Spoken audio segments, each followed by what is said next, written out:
So the width of a basketball court is going to be 1 meter more than half the length.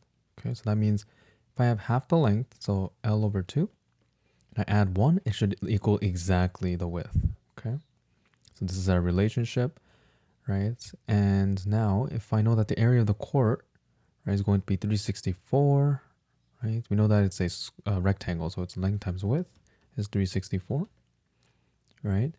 Now I don't want to deal with fractions here, so let's multiply both sides by 2. Then I get this.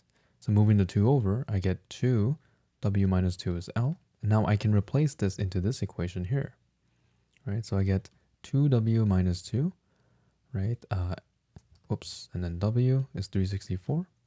I can take a 2 out here, right? And the reason why I want to do that is so that I can divide both sides by 2. Then I can make the number smaller and get w minus 2 times w is equal to 182. So multiplying this through, I get w squared minus 2w. Bringing this over, it's minus 182.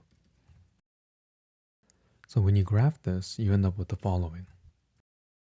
So the parabola is going to be really wide, but these are the x-intercepts. But we cannot have a negative. We cannot have a negative width, so we have to go with this answer here. Okay, so then the width will be estimated to be around 14.5. Then the length, right? According to this, the length is going to be 2 times 14.5 minus 2. This is going to be, right, 29 minus 2. So the length has to be then 27.